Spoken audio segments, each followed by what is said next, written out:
आप देख रहे हैं हमारा special crypto market show block talk India. इस साप्ताहिक शो में हम क्रिप्टो बाजार से जुड़ी तमाम खबरें आप तक पहुंचाएंगे। साथ में हफ्ते भर के दौरान क्रिप्टो मार्केट में आई तेजी मंदी का भी पता करेंगे, आगे का आउटलुक जानेंगे, जानने की कोशिश करेंगे।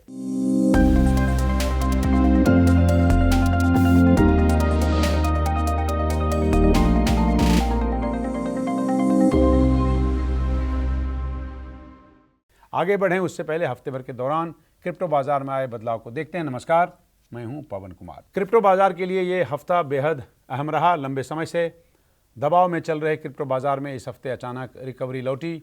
हफ्ते भर में इथेरियम और सोलाना में सबसे ज़्यादा तेज़ी दर्ज की गई। सोलाना 14% से ज़्यादा रिकवर हुआ और इथेरियम करीब 11%। इसके बाद XRP में भी 8% से ज़्यादा रिकवरी आई और सबसे बड़ा क्रिप्टो कॉइन बिटकॉइन हफ्ते भर में लगभग 3% रिकवर हुआ। पिछले हफ्ते तक अधिकतर खबरें ऐसी आ रही थी जिनसे क्रिप्टो बाजार पर दबाव बना था, लेकिन इस हफ्ते अमेरिका से आए नॉन फार्म पेरोल आंकड़ों ने क्रिप्टो बाजार की दिशा बदल दी और बाजार तेजी से रिकवर होने लगा। आंकड़ों में अमेरिका के नॉन फार्म पेरोल में सिर्फ 57,000 की बढ़ोतरी दर्ज की गई। इससे ऐसे संकेत मिले कि अमेरिका में बेरोजगारी बढ़ रही है और रोजगार पैदा करने के लिए वहां पर अर्थव्यवस्था को सहारा देना पड़ेगा। इसके लिए मॉनेटरी पॉलिसी में कुछ ढील चाहिए होगी। इसी संकेत ने क्रिप्टो के साथ सभी रिस्की एसेट्स में खरीदारी का माहौल बनाया और बाजार तेजी से रिकवर होने लगे। क्रिप्टो बाजार में आई तेजी की एक और बड़ी वजह निचले स्तर पर दिग्गज निवेशकों की खरीदारी भी है। क्रिप्टो की भाषा में दिग्गज निवेशकों को वेल कहा जाता है। ऐसे लोग या संस्थान जो बड़ी मात्रा में क्रिप्टो होल्डिंग रखते हैं और क्रिप्टो का बाजार जब धरातल पर आ गया था, रिटेल निवेशक और गिरावट के डर से बिकवाली में लगे हुए थे। उस समय इन वेल्स ने जमकर खरीदारी की। रिपोर्ट के मुताबिक बीते 2 हफ्तों के दौरान वेल्स ने 2.7 लाख बिटकॉइन खरीदे। ये बहुत बड़ी तादाद है, जिनकी कीमत लगभग 16.7 अरब डॉलर है। निचले स्तर पर बिटकॉइन में वेल्स के निवेश से बाजार को सहारा मिला है। क्रिप्टो बाजार में तेजी लौटी है और वेल्स ने खरीदारी भी बढ़ाई है, लेकिन बाजार के लिए रिस्क अभी कम नहीं हुआ है। दुनिया भर में सस्ती पूंजी के सबसे बड़े सोर्स जापान में कुछ ऐसा हुआ है जिससे क्रिप्टो बाजार सावधान है। जापानी करेंसी येन में भारी गिरावट है। साथ में जापान में बॉन्ड यील्ड भी लगातार बढ़ रहा है। इन दोनों वजहों से जापान में ब्याज दरों में बढ़ोतरी की संभावना जताई जा रही है। ऐसा हुआ तो दुनिया भर के बाजारों और एसेट्स में जापान की सस्ती पूंजी के सहारे जो निवेश हुआ वो निकलना शुरू हो सकता है। इसका असर क्रिप्टो बाजार पर भी पड़ सकता है। डॉलर के मुकाबले जापान के येन ने 162 का निचला स्तर छुआ है, जो 40 साल में सबसे नीचे का स्तर है। जापान में 10 साल के सरकारी बॉन्ड की यील्ड भी बढ़कर 2.81% पर पहुंच गई है, जो 30 साल का सबसे ऊपरी स्तर है। बाजार की नज़र जापान के अलावा अमेरिका पर भी है। वहाँ अगर ब्याज दरों में बदलाव को लेकर किसी भी तरह के संकेत मिलते हैं तो उसका असर क्रिप्टो पर पड़ेगा। अमेरिकी राष्ट्रपति ट्रंप को दुनिया भर में क्रिप्टो का सबसे बड़ा हिमायती माना जाता है। ट्रंप ने अपने कार्यकाल में क्रिप्टो समर्थक नीतियों को बढ़ावा दिया है, लेकिन इन नीतियों का अधिकतर फायदा उन्हीं को हुआ है। राष्ट्रपति ट्रंप की सालाना फाइनेंशियल डिस्क्लोजर रिपोर्ट से पता चला है कि 2025 के दौरान उनके परिवार ने क्रिप्टो से 1.2 अरब डॉलर कमाए हैं। रिपोर्ट के मुताबिक ट्रंप के परिवार की बिटकॉइन और इथेरियम में ठीक ठाक होल्डिंग है।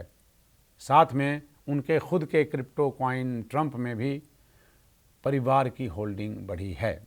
भारत में क्रिप्टो के रेगुलेशन को लेकर मौजूदा स्थिति से कोई बड़ा बदलाव होने की संभावना नहीं है। क्रिप्टो को लेकर रिजर्व बैंक का सख्त रुख एक बार फिर से सामने आया है। रिजर्व बैंक ने संसदीय समिति के सामने स्पष्ट किया है कि वो क्रिप्टो को अर्थव्यवस्था के लिए खतरा मानता है। रिजर्व बैंक का कहना है कि क्रिप्टो की वजह से आतंकी फंडिंग और नशे की तस्करी को बढ़ावा मिल सकता है। संसदीय समिति ने रिजर्व बैंक से जब पूछा कि क्या केंद्रीय बैंक क्रिप्टो को कानूनी मान्यता देने के पक्ष में है, तो रिजर्व बैंक ने साफ इनकार किया। रिजर्व बैंक से जब पूछा गया कि क्या क्रिप्टो को लेकर कोई पॉलिसी आएगी, तो केंद्रीय बैंक ने बताया कि उसकी तरफ से क्रिप्टो पर किसी तरह की पॉलिसी नहीं होना भी एक तरह की पॉलिसी है। रिजर्व बैंक ने यह भी कहा कि दुनिया के कुछ देशों में क्रिप्टो पर रोक है और कुछ देश इसका रेगुलेशन सख्त कर रहे हैं। ध्यान रहे कि भारत में क्रिप्टो ट्रेडिंग पर प्रतिबंध नहीं है और क्रिप्टो से होने वाली कमाई पर सरकार 30% टैक्स भी लेती है। क्रिप्टो बाजार में इस हफ्ते स्टेबल कॉइन से जुड़ी भी एक बड़ी खबर सामने आई है। ओपन यूएसडी नाम के नए स्टेबल कॉइन प्लेटफॉर्म ने बाजार में एंट्री की है, जिसके साथ बड़ी संख्या में संस्थान और फिनटेक कंपनियां जुड़ रही हैं। विशेषज्ञों का मानना है कि इससे यूएसडीसी समेत दूसरे स्टेबल कॉइन्स के सामने प्रतिस्पर्धा बढ़ सकती है। स्टेबल कॉइन्स को क्रिप्टो बाजार की रीढ़ माना जाता है, क्योंकि ज़्यादातर ट्रेडिंग इन्हीं के जरिए होती है। ऐसे में इस क्षेत्र में होने वाला हर बड़ा बदलाव पूरे क्रिप्टो बाजार पर असर डाल सकता है। ब्राज़ील में क्रिप्टो या दूसरी वर्चुअल एसेट्स की सर्विस देने वाली कंपनियों को सिक्योरिटी ब्रोकर का दर्जा देने की तैयारी चल रही है। इसको लेकर ब्राज़ील के केंद्रीय बैंक ने एक रेजोल्यूशन जारी किया है। रेजोल्यूशन के तहत क्रिप्टो सर्विस प्रोवाइडर्स को सिक्योरिटी ब्रोकर, सिक्योरिटी डिस्ट्रीब्यूटर या फॉरेन एक्सचेंज ब्रोकर जैसा दर्जा दिया जाएगा। इससे ब्राज़ील के क्रिप्टो कारोबार में कंप्लायंस को बढ़ावा मिलने की संभावना जताई जा रही है। रूस में सितंबर से क्रिप्टो रेगुलेशन कानून लागू होने जा रहा है। रूस के केंद्रीय बैंक की तरफ से कहा गया है कि कानून 1 सितंबर से लागू होगा। हालांकि कानून लागू होने के करीब 10 महीने तक क्रिप्टो बाजार के सभी भागीदारों को लाइसेंसिंग, रिस्ट्रक्चरिंग और रजिस्ट्रेशन का वक्त दिया जाएगा। कानून पूरी तरह से अगले साल जुलाई से लागू होगा। पहले इस कानून को इस साल जुलाई से लागू करने की योजना थी, लेकिन बाद में लागू करने की तारीख को आगे बढ़ा दिया गया है। तो इस हफ्ते के लिए क्रिप्टो बाजार की बड़ी तस्वीर रही है। बाजार में रिकवरी जरूर लौटी है, लेकिन आगे की दिशा अमेरिका की ब्याज दरें, दुनिया भर के आर्थिक संकेतों और रेगुलेटरी फैसलों पर निर्भर करेगी। ऐसे में आने वाला हफ्ता भी क्रिप्टो निवेशकों के लिए बेहद अहम रहने वाला है। फिलहाल इस हफ्ते की क्रिप्टो बुलेटिन में इतना ही। मैं हूं पवन कुमार। देखते रहिए डायलॉग। नमस्कार।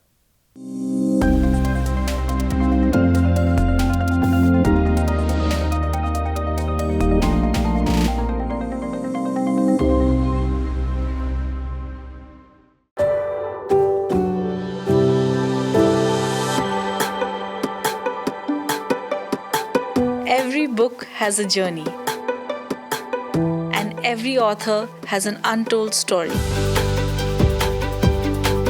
Behind every powerful book lies curiosity, courage, and countless conversations.